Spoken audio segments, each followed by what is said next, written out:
So a quick introduction of Dr. Harbir. So she has graduated from Government Medical College, Patiala in Punjab in India. She was the batch of 2016 batch, and fortunately she got match in the first attempt itself.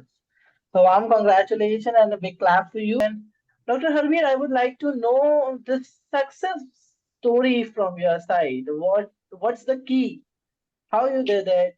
What you would like to suggest to the applicants or the panelists or the people who are participating in your event right now? Yeah. So your call. Thank you for asking such an amazing question, Harshit. So this is a question which was in my mind, like when I started my preparation. Last year, I was on the same page, like watching my seniors getting matched, and I wish to seek their guidance. So I would say in this journey, the thing that is most important is smart work rather than hard work, and also keeping like your nerves on, just stay patient. And sometimes you would feel like it's getting on your nerves, but Hmm. one needs to be patient. Patience is the key, I would say. Okay. Okay. So great. Um, what about your USMLE? So everybody who is planning to start and kickstart their journey of USMLE, the first thing which comes in their mind was, okay, how to get a successful score in USMLE steps. So Exactly. what's your suggestion on that? So my approach to USMLE step exams was very minimalistic. Like I used to stick to very minimal resources, but I used to revise them like ample amount of time so that I can get the hang of each and every word in those resources. And the resources that I used for step one, they were first aid, which is the Bible of USMLE, Correct. and one has to go through it at least twice, that to reading each and every corner, each and every bracket of the pages, and that is what the questions come from. So, and apart from this, resources like Pathoma and UWorld, at least 2 passes of that. I think you have to practice 50 to 60 questions a day at least.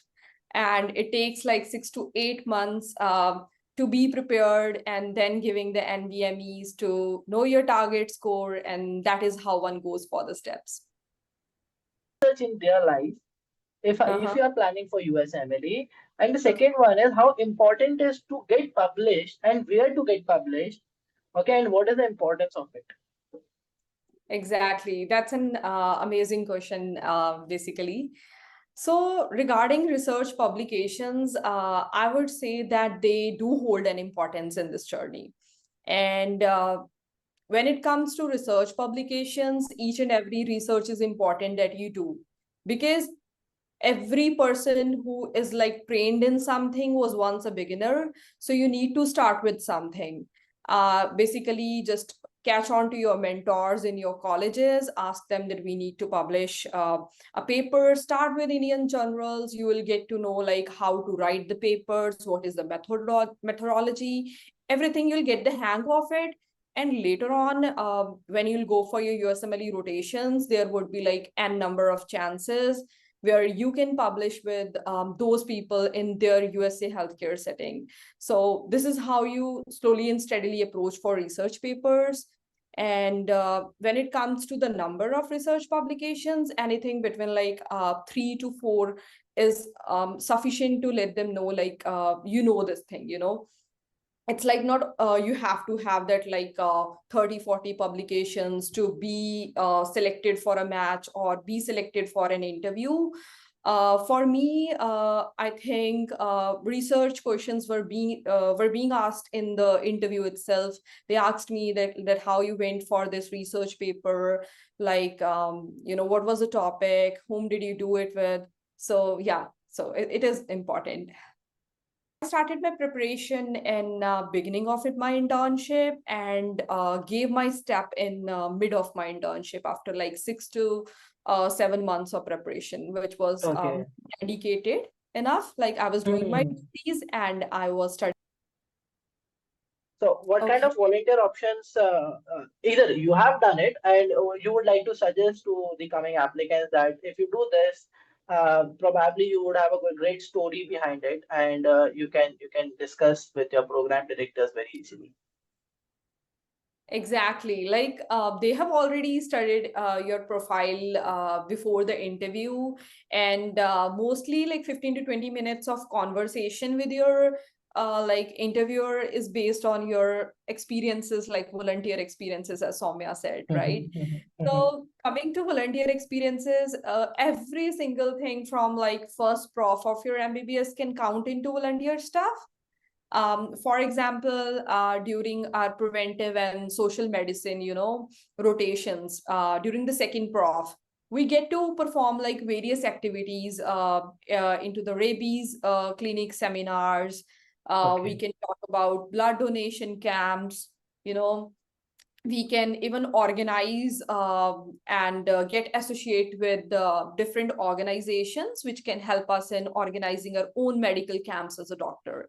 And I would say that US doctors really love this stuff, what you're doing for society, in what ways, you're creating a change in the society around you, how are you helping people, how kind you are. So this is the one aspect that what you do for society is very important for them.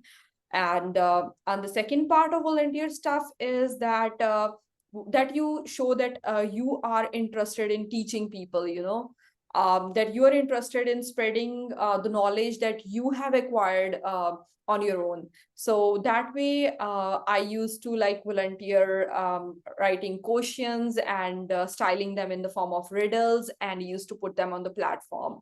And that was what they loved the most. I think they really talked about it in the depth during my interviews. So that is one of the thing, like if you love writing, you have certain hobbies, uh, even just take them to the volunteer experiences, help other people with that.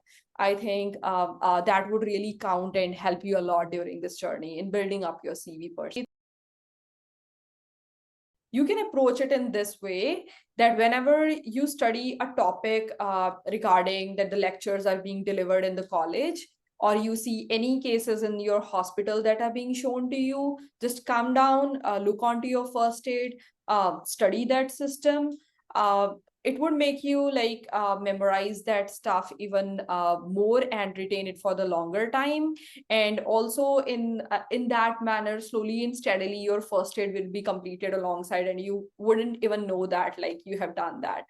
So focus on the tables, focus on the flow charts initially, later on go into the depth of the theory. So that is a strategic way that you can take your like MBBS professional exam along with step one preparation. This season was like super competitive. Like as I heard from my seniors who sat in like last match cycle versus this one, it was like people, increasing, and you need to get hold of that communication skills. You need to deliver oneself in the interview itself. So I think Program Insider was one of the major key factors which helped me like hone like what to speak and what not to speak, and in what form I can deliver my things in the best way to the program director.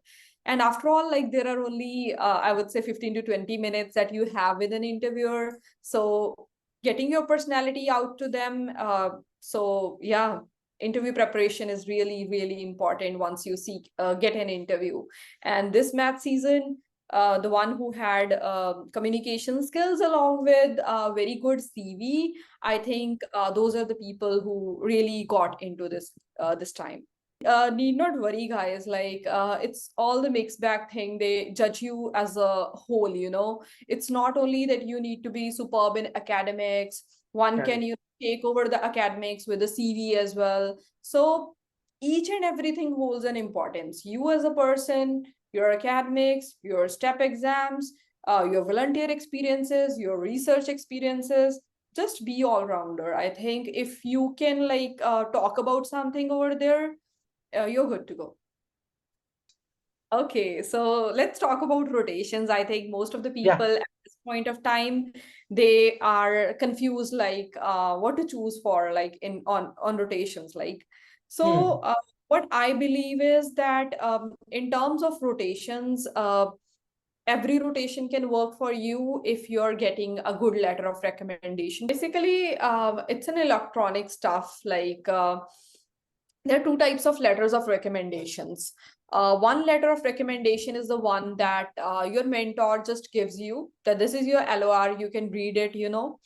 And second sort of LOR is when your mentor writes something about you and you do not know what he or she has written in that, and that directly goes into ERAS system as such.